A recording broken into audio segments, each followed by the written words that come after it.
Hello, everybody joining this session. My name is Johanna Staaf. I'll spend the coming 15 minutes together with you guys,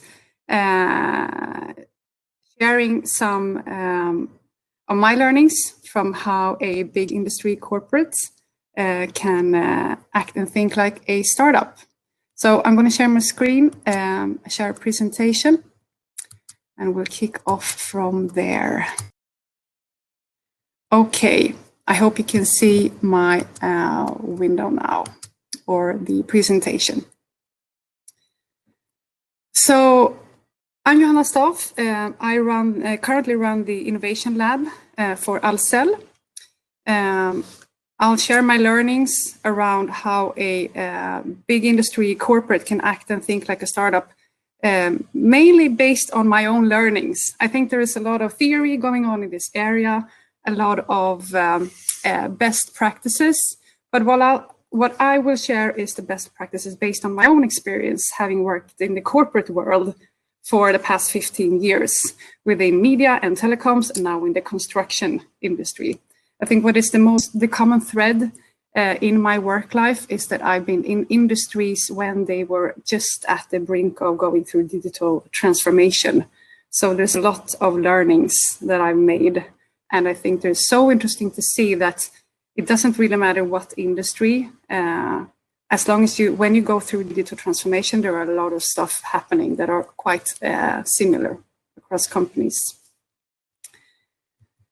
So before we kick that off, I just want to get you up to speed on Ahlsell. Who is Ahlsell? This is a company that I work for.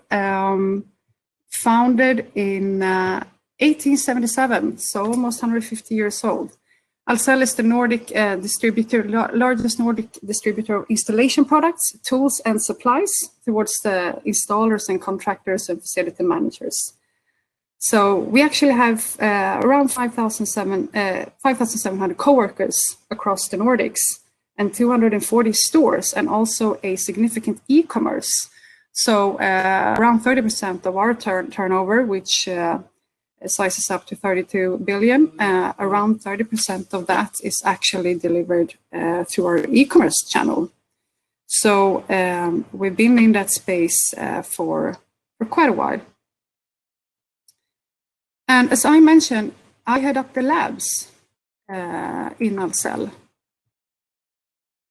So what is Ahlsell Labs? Well, we're a small unit within the company. We're saying that we're calling ourselves the window of Ahlsell to the future.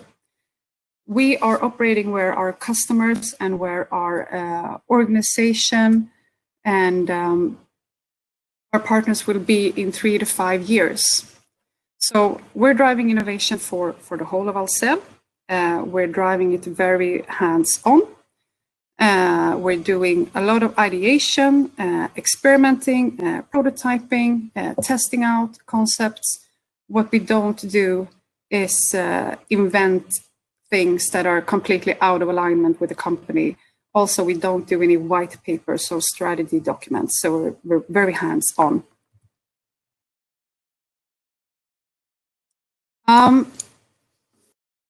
As I mentioned, we are very hands-on, we're driving innovation, and I think as a corporate, we're in pretty good company of wanting to think and act like a startup. You probably recognize this guy, Jeff Bezos. This is his motto. He says it's always day one, day two is stasis, followed by irrelevance, followed by excruciating painful decline, followed by death. And that's why it's always day one. And I think that as a corporate, you really need to start to think like this. It's more important to be fast than to be big. And I think that Amazon has really, really proved that. So, but how do you actually think and grow like a startup? Now, what I'll do is I'll share some of my own experiences of how to get the mindset going and what type of methods to use. So if you're in the corporate world, There's a lot of creativity probably flowing, just like as it is in a startup. But you need, in order to execute on those good ideas that are out there, you need to have a structure. So I would advise you, if you're a corporate wanting to act and think like a startup, you better start out with a solid process for innovation. So I wanted to share this one with you. This is what our process to innovation looks like. It's super structured, actually. And we're saying that the value is not so much in the initial idea, it's in vetting the idea over and over and over again, and then teasing out the absolute best ideas, finding those diamonds. And those are what makes it out to the real world. You take them through a proper screening, you develop them, you tease out all the guesswork into whether this is a good idea or concept or not. And then you see if it survives all these toll gates that you go through. So get yourself a process, and then you're at a good start. Moving into the idea work. How do you think about ideas? I think that in the corporate world, it's so easy to start thinking about wanting to launch something and seeing it happening in 10 months. If you want to get really good, if you want to really think like a startup, you need to think 10 years. Think long term, really, really long term.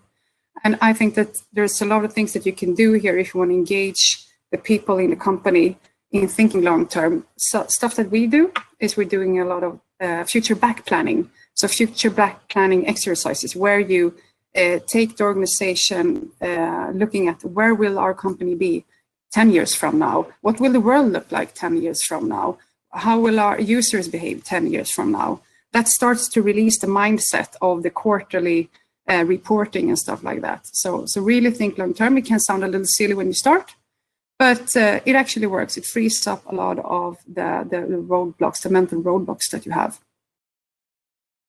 And then once you've done that, then you need to take a really hard look at, okay, where will your company be 10 years from now? If you would start that company today, then what would that company look like? This is a very uncomfortable question for a corporate because you're relying on solving a problem for users that you built your success on. You have a legacy infrastructure, you have a way of work, you have so many things to protect. Now, if you really want to be relevant and stay in for the long term, you need to take a hard look at this. If you would start a business today, then what would it look like?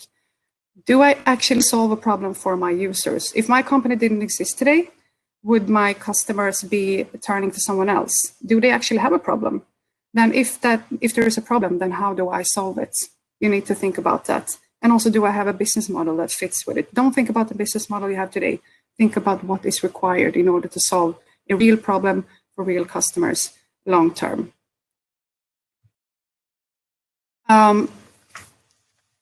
So we've talked a bit about how to start to think about long term. Now, how do you go from those visions and ideas into real action? Because it's all about execution. I'll share some tips and tricks here. Some of the methods that are typically associated with startups. So, you know, the lean startup methodology, some of you have heard about that one. I'll share the parts of the methodology that I think really, really works. They are more or less foolproof, even for corporate. So first of all, you need to understand your customer. This is very much about the qualitative aspect of understanding your customer. This is part of design thinking methodology. I think that it really works. The way we work in the lab is that we're trying to put ourselves in our users' shoes. So for Ahlsell, for instance, we have electricians, we have installers, people are constantly out in the field working. What does their workday look like? We go and interview them. We ask them to explain how their workday actually goes about. And it's during those interactions with real people, with real customers, that we start to understand how can we make it easier for our customers to be professionals in the future, because their workday has changed and we need to adapt. So we talk about empathy for the user, empathy with the customer, putting yourself in the customer's shoes. But then how many users do you ask? I like the rule of 5. I think it's a super good rule. Ask deep questions, do deep interviews, focus groups, and stuff like that, qualitative interviews with people of 5. Once you've asked 5 people those same questions, you will start to see a pattern. So you don't need, when you're starting out with a new idea, building a new concept, you don't need all those quant data initially. You need to start seeing patterns through these qualitative interviews. Rule of 5, remember that one. Then looking at technology, I think this one is also super important, especially for corporates, because I think us corporates, we love to read the Gartner reports and we love to do the desktop research. When it comes to technology, don't do that. Get hands-on. Release the creativity of when you were a kid, just like this picture is showing. Start to tinker and test. You can only break so much, but you will learn a lot more by actually testing technology. So that's what we are doing. We're exploring voice technology, for instance. We're exploring VR. We're looking into 3D printing. How do these things work? We learn a lot from actually testing out rather than reading reports. And then once you have a concept out, you need to put that into test. So you really need to work with prototyping. If you're in the manufacturing business, you know what prototyping is, but that can also be in the software world. You need to get mock-ups out or prototypes out of your concept to customers. Focus on getting something out, getting the results from testing rather than building the perfect thing. And if you're uncomfortable with that, if you feel like almost, oof, this is very uncomfy showing a customer my prototype, well, then you're definitely in the right zone. It has to be uncomfortable. It has to be really scary. Then you're doing the right thing. You also need to think about the team. So who do you get on board when doing innovation? What's the right size of a team and what are the people? I think that in my experience, you don't need a big team. It's not about creating organization and staffing at first. You need a small team that focus on the results, but has the right skill sets. So I like to think about specialists rather than generalists, but T-shaped people. So people who have a real depth within something, but they are able to communicate with other specialists. That usually results in this. The hipsters and the hustlers and the hackers. That's essentially what you need when you talk about software and innovation. So you need the people who have the strong technical knowledge, who have the very analytical approach, looks at problems, at data problems. You need the hipsters, the people who understand, who can empathize with the customer, who sees what is aesthetically appealing and what is a good experience overall for a user. And then you need the hustlers, the people who knows that there is a business to this as well. So strong recommendation to look for these specialists. And of course, you don't only need people on your team in your company, you also need to partner up. And this is another thing that typically corporates like to think of. Vendorships and doing negotiations with traditional vendors and buying a lot of solutions and products. You don't need to do that. You need to partner. So act as a player in the ecosystem, be very clear on what can I share and then what can I gain from being part of the ecosystem. So we are working with the ecosystem. I'm mentioning a couple of players here that I think are great. Ignite Sweden, perfect for startup and corporate collaboration. KTH, great. Also in terms of the link to research, and then Things. It's a great network, also related to startup and corporate collaboration for the larger industry. Then a final note for all of you wanting to work with corporate innovation. This will be a very uncomfortable journey. People will question you a lot in your company because you won't work with conventional wisdom. So remember that you are not in the game of being right and doing the right thing. You are in the game of driving change. So keep that in mind. Before I take questions, if you want more from us, happy to connect. You can reach out to me, Johanna Staaf at Ahlsell.se, or check out our website, labsahlsell.io, or you can join us because we're hiring. So product owners, developers, and data scientists.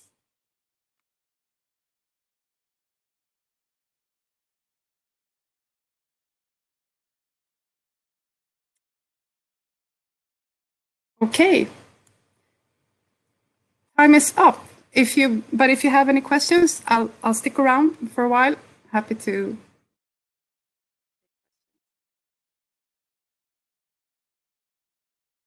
Yeah, Deborah, great question. Innovation that you've taken to the market.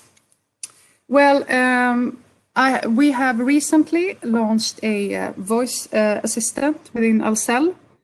We started experimenting with the voice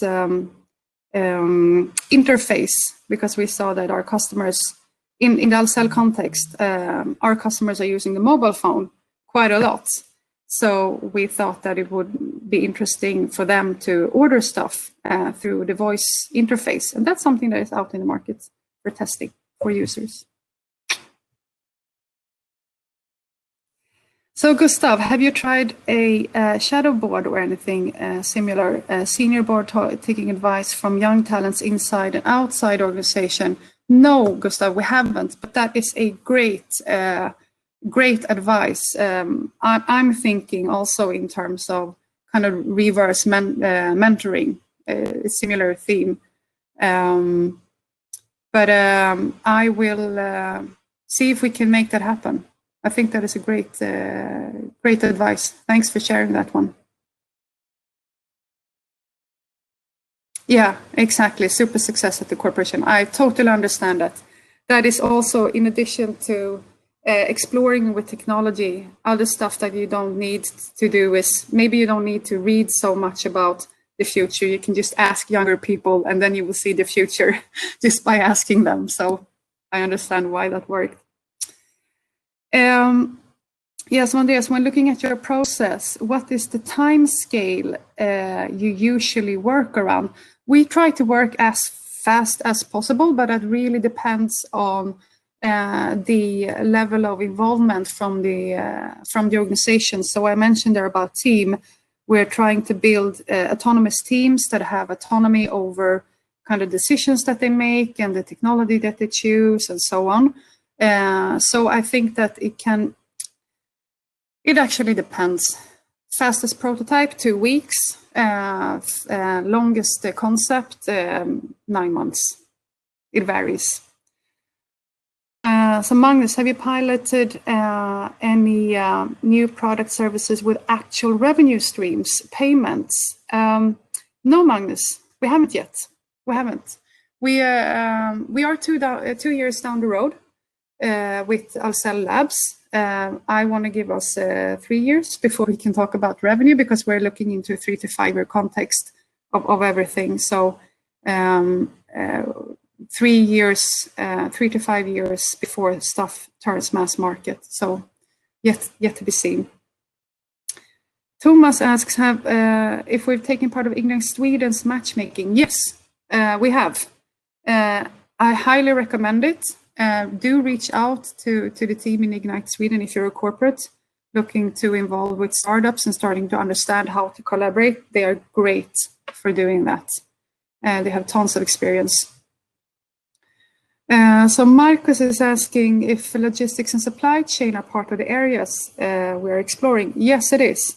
In terms of innovation, we are going across the board. So it's actually addressing both new user interfaces, new business models, and also other key areas like logistics, which is a very interesting topic, very potentially very interesting related to data problems. So Johannes, you're asking, how do you bring the company and the people and the culture into the right mindset when culture is a big problem, like the first steps? Well, in our experience, it's very much about engagement. not everybody will be interested, but more people than you think. So we try to be very transparent. We're inviting people to demos, to join. We run workshops with people. I mentioned the future back planning as an example. That is great. And it's not only top management. I would say the closer you get to the people working with the customers, the more engagement you get. So that's how we work with engagement. And Hanna, you're asking what are some of the challenges you have encountered in integrating the lean startup and design thinking methodologies in the larger organization and outside of the labs? Well, I think that the largest challenge is, of course, it's a mindset thing. You need to get kind of on board with the concepts. But then I would say that it's about just finding cases in time where you can adopt it in projects. That can be the challenge.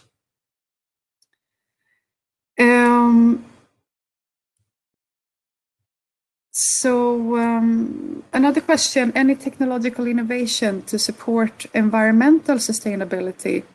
Well, Johanna, that is yet to be discovered. And I would love for, if there are any startups in this session listening, please reach out to me if you're into sustainability. I'm very curious to see if we can collaborate on that. That is a very important part of our work going forward. We see that, innovation in that area is super important.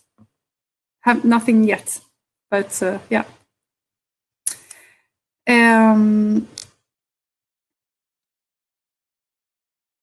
Okay, yeah, Marcus, you're developing smart palettes. Yes, please do tell me more. Let me know, reach out.